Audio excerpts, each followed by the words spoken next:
I want to invite you to introduce yourself and just go back in time to last August to November and what was happening in your life at that point, how you're feeling, what your days looked like, and what your dreams were for you and your daughter and your husband before we started working together.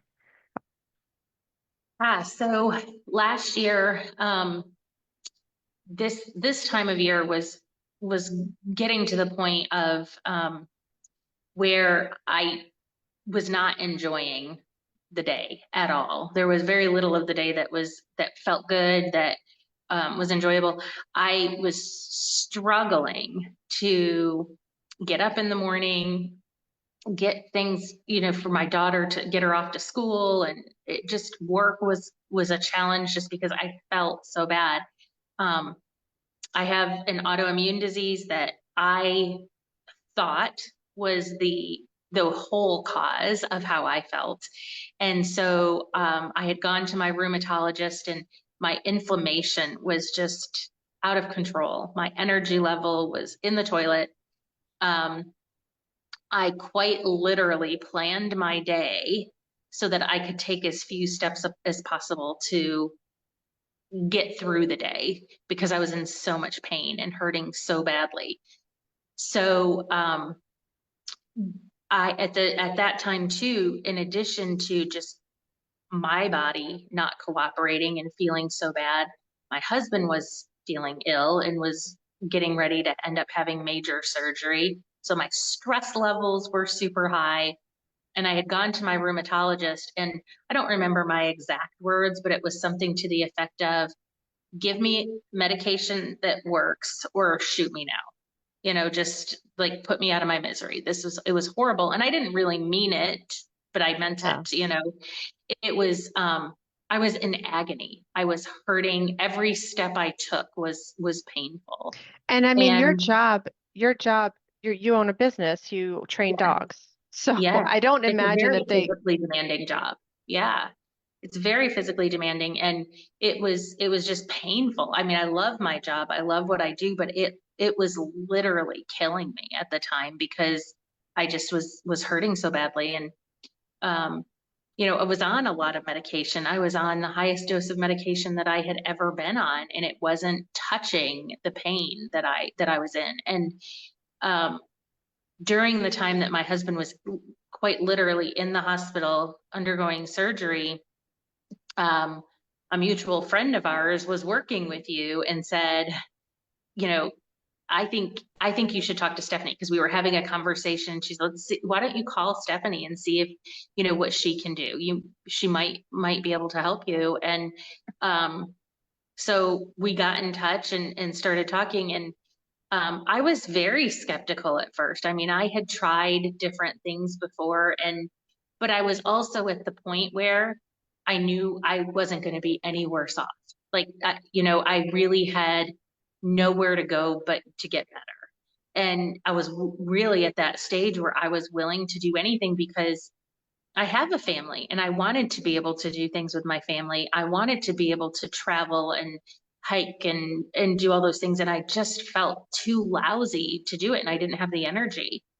And then when we started working together, I I realized that there was so much that I could do um, to make things better that had nothing to do with my medications, and that really was up to me to make changes and to and I don't know if this is the exact way that I want to say this, but I think it is. I mean, I had to put a lot of trust into the process, you know, yeah. and that's a hard thing to do sometimes. But Yeah, I I mean, if I remember at the very beginning, you there was a lot, you know, that was overwhelming. You just said, I don't have time. I can't. And I remember at the beginning, you're like, listen, I have dogs here overnight. I can't sleep. Like I'm not gonna be able to get good sleep. I'm not gonna be able to. And I was like, that, well, that's okay. Let's not worry about that right now. Let's work it on something else and what feels accessible to you right now. What is a small baby step? Because, and that's probably one of the things that felt odd is like, we're doing these really little things. They're not overwhelming, but how can this possibly make a difference? hmm And it's so true. I mean, the littlest of baby steps gave way to giant leaps. I mean, that's really what it boils down to is that um, get it the confidence that you can succeed even at something that was so small.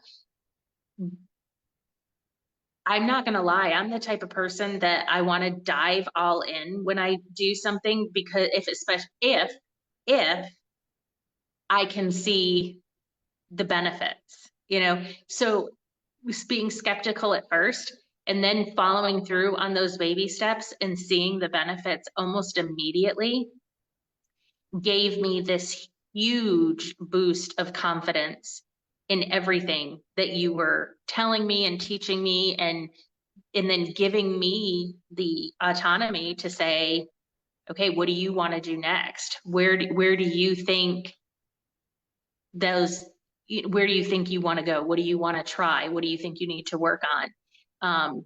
And it became easier and easier with each success. Of those early baby steps, what were some of those first ones that kind of gave you that, oh my gosh, moment? Um, that stick out in your mind? It's been a while, so I'll Yeah, be interested to hear it. What are the ones that that stuck with you? yeah. I think some of the little things, like just creating a sleep routine, before I went to bed, that was a big deal. Um, getting me to have a pattern at night and do things that were beneficial to helping sleep happen. Um, that was huge. The other thing that I think was really earth shattering to me, because I thought so much of what we were eating was so incredibly healthy because it said organic, or, it was gluten free or whatever. Um, Learning to read labels was life altering. It truly, I mean, that was probably one of the biggest game changers for me, the pantry audit. Um, just, I think, rocked my world in a really, really good way. And it set the tone for so many other good things. Um, it made it so much easier for me to meal plan, which I can't believe I just said that, because meal plan was yeah, like that was almost a traumatic word in my vocabulary before. Um, but it made it easier. Having it was not it wasn't stressful. So all of those little baby steps added up to these enormous things in honestly a very short period of time. I was seeing huge changes in my energy level and the reduction of my inflammation. I mean, I'm probably I'm probably saying even too much time, but I mean, within the first month, I felt so much better, so much better. Then you just were a sponge for what are other things I can do? And so then you started dancing in the mornings, which I mean, I don't know how long it was before then, but I think it had only, that was in January and I think you started. So it was only a few months and uh and you were even able to do that. And I mean, I remember like tears. Yes, Like I'm it, moving in the morning, I'm dancing and it feels so good. yes, yeah. I mean, it was that would have seemed so next to impossible in the beginning with the amount of inflammation I had, and just not even having the energy to want to do something like that. Really, just like feeling so yucky that was the furthest thing from my mind. But that just adding that little bit of movement in the morning, which was so informal, just literally picking music that I would move to each morning, gave way to so much more, not because I had to, but because it felt good and I wanted to and was craving more. And I know you remember the days when I was like, I'm not doing yoga, I got hurt and it felt yucky. And Now I do yoga every single day, sometimes twice a day. I mean, I think that's beautiful. So, what do you think? I'm going to ask you particularly about the coaching process because I remember you told me at the very, very beginning, you said you asked your rheumatologist if there was anything else you could do, and she had no idea.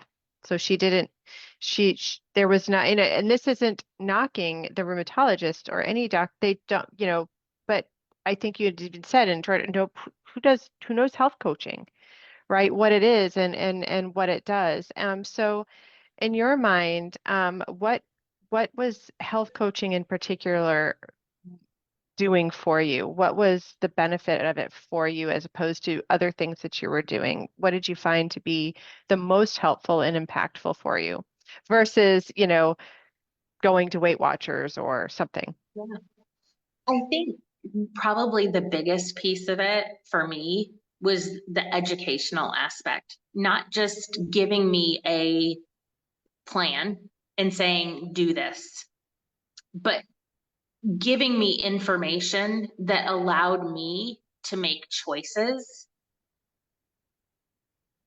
and choose those things that were not always necessarily just important to me, but maybe like I could tell, for example, sleep. Not only is sleep important to me, but it was incredibly necessary. And just making those connections of sleep, stress, what you put in your body, all movement, all of those things, and how they're all tied together, and then being able to know that they're all tied together, but having the information and the freedom to pick just one small thing and know that that one small thing would make a big difference, and you encouraging that and not wanting me to bite off too much at one time. I think I called you out a couple of times. I'm like, is that too much? I know you were changing your pans and you were doing this and you were doing different things. I was like, how are you feeling? Like, if it, because our goal this week, or the goal in this 2 weeks is this thing. So if doing all that other stuff starts to get overwhelming and you can't do this thing, then it's okay. Those can wait. It's okay. But I think what changed that, because I mean that was a drastic difference, from where I started, where I'm like, I don't have time for this, right? I need to feel Mhm. better, but I don't have time for this. But the but what you just described was also that incredible difference in how much energy I had gained in such a small period of time. Like there somehow there was more time in my day.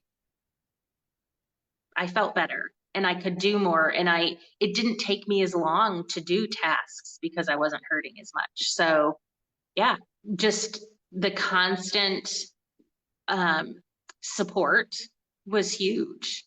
Knowing that, because we started off with the one-on-one, and being able to, if I even had a question, being able to send you a message and know that you would be able to respond with a full detail of information that would help me make good choices.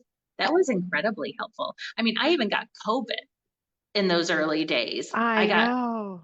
right, and you supported me through that, and that was, I mean, that was terrifying for me. I thought for sure COVID, if I ever got COVID, it would be a death sentence because of how I was feeling. But I was already feeling so much better at that point and had already made so many good changes that I got through that with minimal damage, which was huge. I mean, I didn't like it at the time, don't get me wrong, it was pretty awful, but Yeah, we got through it. yeah, it absolutely. That is true. And I remember that. I have one last question for you. Well, maybe two. But what is now your rheumatologist at first, you were on most amount of medication you'd ever been on. What does that look like today? What is your rheumatologist asking you and saying today? What are your labs like, you don't have to give us details, but what are those comparisons? What are like what was out of, range and what's in range? Like how has everything changed for you in that way from your doctor's perspective? What is she thinking and saying? Yeah, well, she loves it. And my doctor has been fully supportive of this whole process. And, she's the type of person that um, they're not trained, and they're trained in their specialty, and she's incredibly good at what she does. And she is a very healthy person. But they're not really given that data that they need to be given to pass it along to their patients. And she truly wishes that that was part of her repertoire, because she knows it. She does not deny for 1 second that her patients would be much better off with the same type of knowledge that I have gained. Right? She wishes that all of her patients could get that, because now I am on literally 1/3 of the medication that I was on a year ago. And the goal is to get me off that medication completely. And she is 100% supportive of that.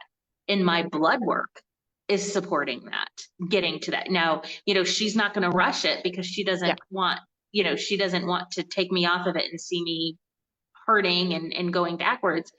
Um, but my blood work is, everything has improved. Every aspect of my blood work has improved.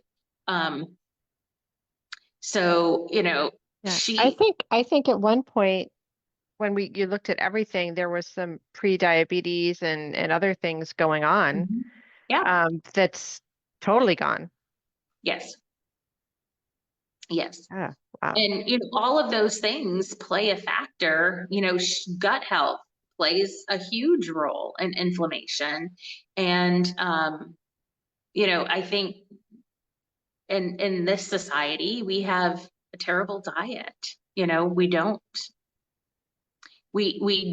don't mind what goes into our body as much as we need to stay as healthy as we would like to. Yeah. And now that I do, it's made a difference. Yeah. And it's not that you were intentionally not eating well. It's No. you were shocked to learn some of these things. And me, and now in the world, you're like, oh my gosh, how does everybody not know this? But they don't. We go to the store and we think, well, it's in the store. I mean, my government said it's okay. Like it says this, it says heart healthy, it says whatever, and we fall for the greenwashing and the health washing and don't realize, you might be a conspiracy theorist if you think that, certain pesticides aren't really good for your health, or that they're on things that we would never expect them to be on, or that the chemicals in food actually aren't as safe as one would lead us to believe, right? And we know this now from, I think the United States allows over 10,000 different additives in their food, whereas Europe has only approved 400. And in Europe, you can't get one approved unless it's had 10 years of rigorous testing, by not yourself, not the person who's trying to use it. And here in America, the people who do the testing are the people who are using it and then submitting that as proof to the FDA. And the FDA says it's generally recognized as safe until you prove it's not safe. So there's lots of things that we're getting bombarded with that our body just don't know what to do with. And we just get all these little perturbations of inflammation coming from all different sources. And I remember you asking me, about toothpaste and lotion and shampoo and all kinds of things. So it wasn't just the food or the movement or the sleep or the stress management, which was also a part of it. It Yeah. was and then of course, working on different foods that were going to be supportive of gut health and all of that, but also what are other sources for you of things that could be potentially inflammatory for you? Yeah. And And we're still working on replacing, products and doing that slowly but surely. So I think, all of those tiny little things add up to really big things in the end. And it's so hard sometimes to see that, especially when you feel as lousy as I felt. Um, but if it really boiled down to, I think in the beginning, your encouragement of the tiniest things, just even do it for, 1 day a week or 2 days a week. That was huge. And yeah, now I can't even believe all of the things that are different in our lives from a year ago. I would have never thought that many changes and positive things possible. I am thrilled for you. And I would ask you, is who, you know, who wouldn't benefit from health coaching? Who is someone that probably isn't a good candidate? And then who is somebody who is in your mind? Mm. So probably somebody who wouldn't benefit is somebody who needed, that you tell me exactly what to do. You give me the plan and I'll follow it is probably not a good candidate because um, that's just it's not going to be successful in the long run. Somebody who is going to be a good candidate. I can't even, if you'd have asked me that a year ago, I would have been like somebody who is, open to doing whatever, but I was not even that person. So that's not even true because I was not open to doing whatever. I think I put a list of rules in front of you at first. Um, I'm like, I but can work then, with this. right? Thank goodness you did. Um, but yeah, so I think it's just somebody who's willing to try and be and just be open. Not even because I wouldn't even say I was okay with baby steps at first, but that was all it was what I needed. I needed that jump start with those tiny things. So I think everybody can benefit from having a coach, but um they do there are things that people have to realize and it's that health coaching isn't there to tell you what to do, it's to provide information to help you make good choices Yeah. and And yeah, to provide helping, the support. yeah, support and helping to break it down or to understand what is a good path for this particular goal. What, here's what I do now. You're just listening to where you are and helping in the context of where you are, with the information that you provide to say, okay, so then if this is what you like, then what about this? What about that? And I'll, because I think that's absolutely true. If you're an active participant in the path that you're taking, um, it means so much more. But I think for me personally, it's so much more empowering because we work together first in one-on-one, and then you joined the 6-month group coaching just to still have that support, um, so that you felt that I can do this on my own. And by the end, I mean, you really were coaching yourself. Like this is now a skill you have for life. I think that anytime you want to do something, you know the exact process of baby steps, break it down, make it easy, I mean, I don't know that the process is ever going to leave your head at this point. You can literally do anything at this point. And that's such a good feeling to know that I have the tools, that this is not going to be where I don't have to ever go down that path. I don't ever have to feel as lousy as I was feeling. I absolutely have control over